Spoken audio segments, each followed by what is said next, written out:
Bismillahirrahmanirrahim. Assalamualaikum warahmatullahi wabarakatuh. Waalaikumsalam warahmatullahi wabarakatuh.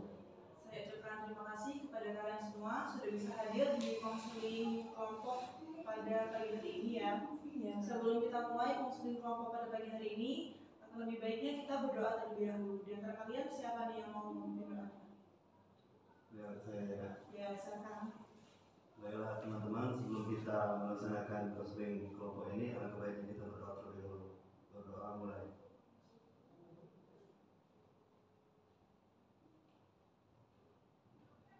Berdoa selesai. Baik, terima kasih ya yang sudah memimpin doanya. Nanti di sini kita akan berkenalan kembali ya, sebelum kita sudah kenal. Alangkah baiknya agar lebih dekat lagi kita perkenalan lagi. Jadi contoh perkenalannya seperti ini. Saya memperkenalkan diri saya, lalu nanti kalian semua memperkenalkan teman yang ada di samping kalian. Contohnya seperti ini. Perkenalkan, nama saya Hasna Femi Zurita Jayanti. Di sebelah kanan saya ada Mbak Lisa Apriani dan di sebelah kiri saya ada Mustiawan. Boleh lanjut. Izin perkenalkan diri, nama saya Lisa Apriani, biasa dipanggil Lisa Kak. Dengan samping saya, sebelah kanan saya ada Salsabila Aryani, biasa dipanggil Salpa. Oke, izin memperkenalkan diri, nama saya Salsabila Aryani, biasa dipanggil Salpa. Di sebelah kanan saya ada Gustiawan dan di sebelah kiri saya ada Lisa Apriani. Baik, izin memperkenalkan diri kan, nama saya Gustiawan. Di samping kiri saya ada Salsabila, biasa dipanggil Salpa, dan di samping kanan saya ada Hasna Femi. Terima kasih. Ya, itu tadi ya perkenalan kita di sini. Apakah kalian sudah pernah mengikuti sesi layanan konseling kelompok? Sudah ya, semua pasti sudah pernah ya.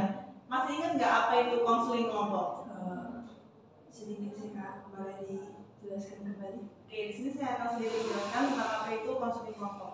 Konseling kelompok itu adalah suatu layanan yang dimana di dalamnya terdapat ketua kelompok dan anggota kelompok. Ketua kelompoknya saya sendiri dan anggotanya itu kalian semua di sini ya.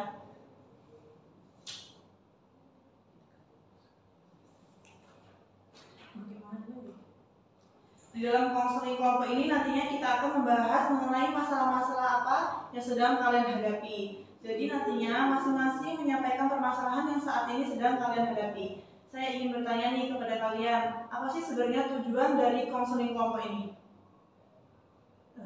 Belum tahu ya?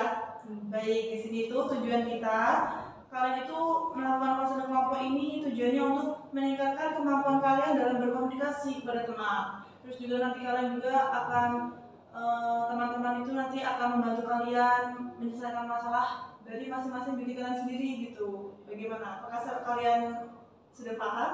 Sudah. Apakah ada yang ingin ditanyakan? Cukup ya. Baik, jika tidak ada lagi yang ingin ditanyakan, di sini saya akan menjelaskan bahwa di dalam konseling kelompok itu terdapat beberapa asas. Salah satunya itu asas kerahasiaan. Kalian itu harus perlu tahu ya, asas kerahasiaan itu nanti masing-masing dari kita itu tidak boleh menceritakan kepada siapapun selain dari anggota kelompok yang saat ini sedang kita konselingkan gitu ya. Jadi kalian tidak boleh bercerita kepada siapapun. Baik, apakah kata-kata saya bisa kalian mengerti? Saya. Baik, selanjutnya kita akan sebelum kita melakukan sesi konseling, kita itu ada yang namanya ikrar janji. Bagaimana kalau kalian ikrar janji terlebih dahulu ya? Kalian ikuti kata-kata saya ya. Saya berjanji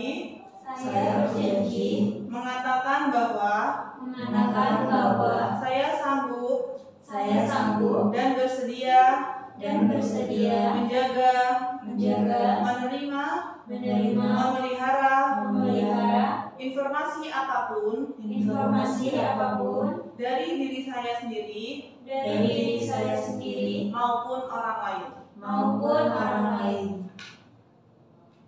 Baik, itu tadi ikrar janji yang sudah kita ucapkan. Baik, itu tadi ikrar janji yang sudah kita ikrarkan. Kita langsung saja ya. Baik, di sini siapa yang mau duluan bercerita tentang masalahnya? Mungkin bisa dulu Kak. Baik. saya tuh sering berantem gitu Kak, sama kadang sama orang tua, kadang juga sama pacar saya Kak. Oke, berarti masalahnya kamu itu suka berantem gitu ya? Iya Kak, kadang hal sepele gitu bisa jadi besar ya. Oke, tadi ya masalahnya Mbak Lisa. Selanjutnya sama lagi, Mbak Salka. Silakan. Aduh, Kak, di sini masalah saya tuh trauma sih ya, gara-gara diselingkuhin pacar saya Kak. Berarti masalahnya Mbak Salka ini diselingkuhin gitu ya. Jadi apa nih masalahnya Gus Dewan? Saya stres ini kak, masalah duit. Oh, ini masalahnya Gus Dewan stres ya teman-teman, tapi duit. Baik, di sini dari permasalahan kalian bertiga, masalah siapa nih yang mau kita bahas terlebih dahulu? Kayaknya Salva aja deh Kak, kalau dia lebih gimana, lebih biar dia juga bisa cerita gitu, biar tenang. Oh iya, baik. Salva bersedia ya menceritakan masalahnya? Sekarang boleh nggak Salva ceritakan lebih detail lagi mengenai masalah yang sedang Salva hadapi? Gimana ya Kak? Sekarang yang lagi saya rasain itu kayak trauma aja sih pasca kemarin habis diselingkuhin pacar saya. Yang hubungannya itu udah mau 6 tahun, yang hampir setiap hari itu saya sama dia ketemu, yang memang udah sering putus nyambung sih, tapi yang kali ini kayak udah gak bisa dimaafin gitu menurut saya. Terus tuh yang ngebuat saya trauma itu, padahal di dalam hubungan itu tuh memang lagi baik-baik aja loh Kak, lagi nggak ada tanda-tanda kayak ya kayak biasa aja, kayak nggak ada masalah apa-apa, terus tiba-tiba dia ketahuan selingkuh, terus kayak Itu tadi ya masalah Mbak Salva ini tiba-tiba nggak ada masalah tapi putus karena penyebabnya tadi apa Mbak Salva? Diselingkuhin. Mungkin dari teman-teman ada nih yang mau tanya tentang masalahnya Mbak Salva nih. Saya Kak,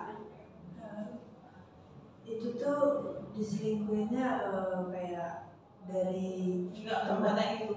Terus yang kamu selingkuh itu udah apa sih yang terjadi di kamu? ya udah. Saya Kak.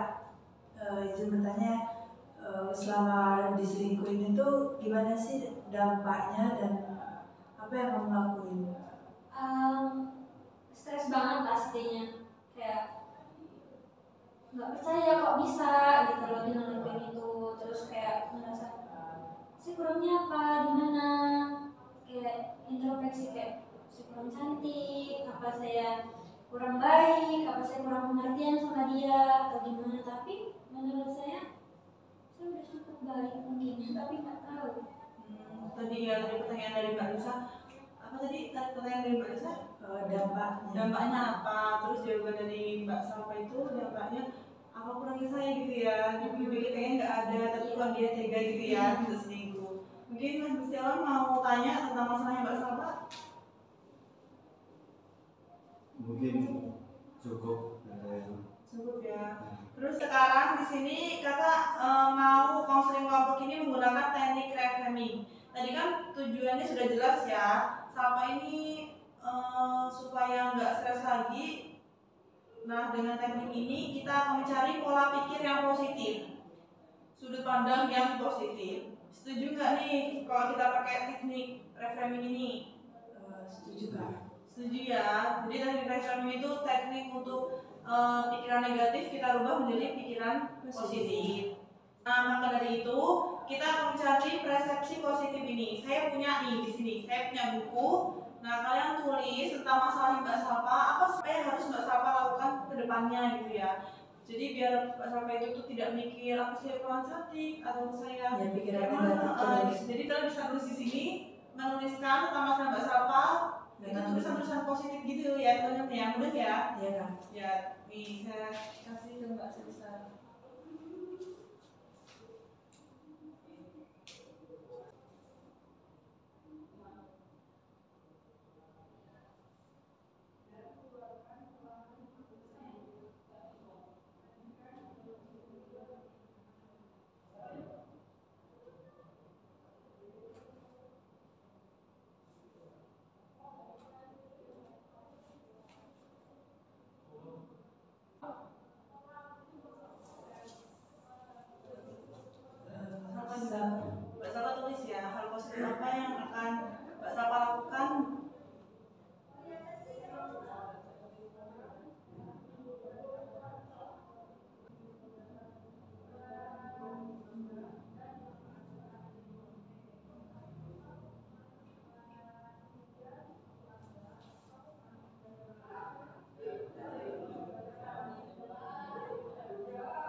Ini tadi Mbak Lisa nulisnya mungkin bisa mencari kesibukan ya, yang Salpa sukai.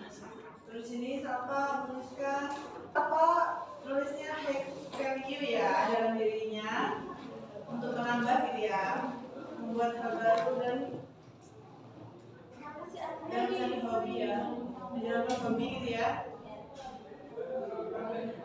Terus ini kalau menurutnya Gustiawan, Salpa itu harus lebih percaya diri pada diri sendiri. Jangan pernah berpikir bahwa diri kamu itu tidak baik gitu. Mungkin gimana nih menurut pandangan Mbak Salpa tentang teman-teman tadi yang sudah menuliskan penguatan positif nih kepada Salpa? Mungkin sebelumnya saya mengucapkan terima kasih kepada Gustiawan yang bisa yang sudah menuliskan hal-hal positif yang untuk saya ke depannya mungkin benar pendapat mereka dan mungkin ke depannya bisa saya lakukan dan bisa saya jalankan.